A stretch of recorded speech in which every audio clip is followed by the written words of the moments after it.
Dear viewers, today we are going to practice tense and its present tense. আজকে আমরা present tense practice করব। আমরা ছোটবেলা থেকে টেন্স শিখেছি। ইউটিউবে প্রচুর ভিডিও আছে টেন্স নিয়ে। আমরা চেষ্টা করব খুব সংক্ষেপে কিভাবে আমরা চার প্রকারের যে প্রেজেন্ট টেন্স রয়েছে সেটার গঠনশৈলীটা শিখতে পারি। Number 1, present indefinite tense. For present indefinite tense, we need to use subject plus verb 1. Verb 1 means base form of the verb. সাবজেক্টের পরে ভার্বের মূল ফর্মটি আমরা ব্যবহার করব, প্রেজেন্ট ফর্মটি। এরপরে এক্সটেনশনে অনেক কিছু থাকতে পারে, মূল কথা হচ্ছে আমরা ভার্বের প্রেজেন্ট ফর্ম ইউজ করব। Like this, he goes to school, সে স্কুলে যায়। নর্মাল একটি সেন্টেন্স। এক্ষেত্রে যেটা মনে রাখতে হবে, if the subject is third person singular number, then we need to use s or yes with the verb. যদি subject third person singular number হয় তাহলে আমরা ভার্বের সঙ্গে এস অথবা ইয়েস যোগ করব। প্রশ্ন হলো, থার্ড পারসন সিঙ্গুলার নাম্বার কারা? হি, শি, ইট, কারো নাম, যে কোনো একটা কিছু যদি একজন বোঝায় বা একটি বোঝায় সে হচ্ছে থার্ড পারসন সিঙ্গুলার নাম্বার। এছাড়াও প্রেজেন্ট ইনডেফিনিট টেন্স হতে পারে যদি একটা লোক দীর্ঘদিন অভ্যাসবশত কোনো কাজ করে, that means for mentioning habitual fact, তাহলেও প্রেজেন্ট ইনডেফিনিট টেন্স হতে পারে। যেমন, my father works in the morning everyday, আমার বাবা প্রতিদিন সকালবেলা হাঁটেন। এরকম কিছু term like everyday, usually, generally, naturally, occasionally, sometimes, naturally, এরকম শব্দগুলো থাকলেও কিন্তু আমরা প্রেজেন্ট ইনডেফিনিট টেন্স ব্যবহার করতে পারি।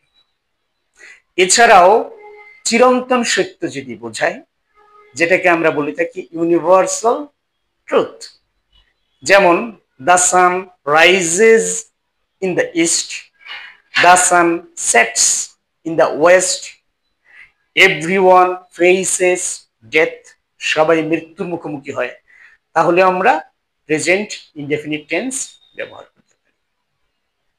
Number 2, present continuous tense.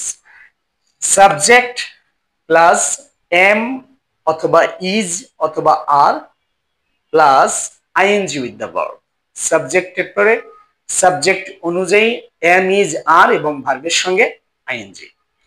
M হবে শুধুমাত্র আই এর সাথে, ইজ হবে থার্ড পারসন সিঙ্গুলার নাম্বার হলো সাবজেক্ট, আর হবে সেকেন্ড পারসন অর্থাৎ ইউ, সেটা সিঙ্গুলার বা প্লুরাল, ইউ দ্বারা সিঙ্গুলার প্লুরাল দুটোই বোঝায়, অথবা থার্ড পারসন প্লুরাল হলে যেমন দে, তার জন্য হবে আর।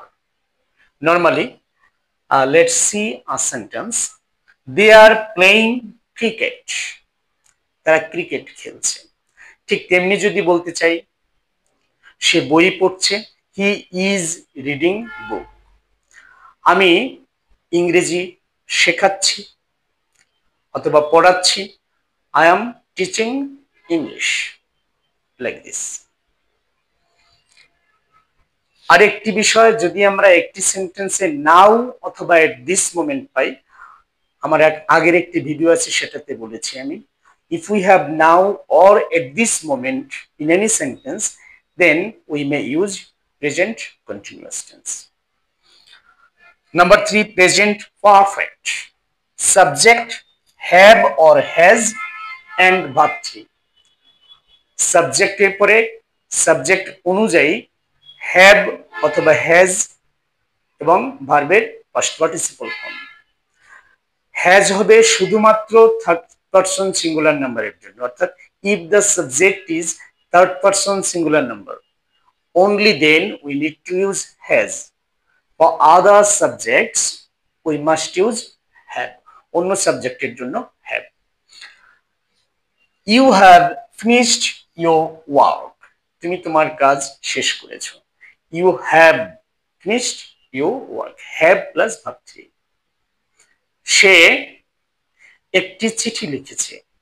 হি হ্যাজ, যেহেতু he third person singular number, he has written a letter. Write, wrote, written, verb three.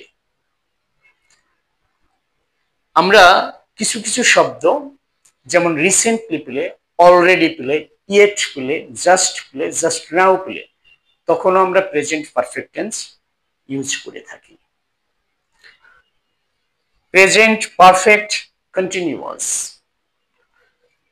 Subject plus have been or has been and ing with the verb।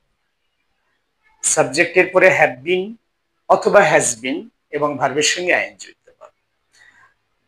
Has been হবে শুধুমাত্র third person singular number হলে subject. Subject যদি, if the subject is third person singular number, only then we need to use has been. For other subjects we need to use have been। It has been raining since morning। Now there is an important thing here, since and we can see in the sentence, it has been raining since morning। If the action mention the time, beginning time, যদি ওই কাজটির শুরু হওয়ার সময়টা উল্লেখ থাকে, then we shall use since। সকাল থেকে বৃষ্টি হচ্ছে, কখন থেকে দেয়া আছে সেজন্য since। But if there is the duration of the action, কাজের ব্যাপ্তি যদি বোঝায় কতক্ষণ যাবত কাজটি হচ্ছে, যেমন যদি এই সেন্টেন্সটিকে আমরা বলি, it has been raining for 2 hours, 2 ঘন্টা যাবত বৃষ্টি হচ্ছে, for 2 hours। এখানে কখন থেকে শুরু হয়েছিল বলা হয়নি, কতক্ষণ যাবত বৃষ্টি হচ্ছে বলা হচ্ছে, that's why for। So when the beginning of the action is mentioned, then since, যখন কাজ শুরু হওয়ার সময়টা মেনশন করা হবে তখন since, and when we shall get the duration of the action, কাজের ব্যাপ্তিটা যখন আমরা পাবো তখন আমরা for ইউজ করব। And this is the end of today's session. Thank you very much.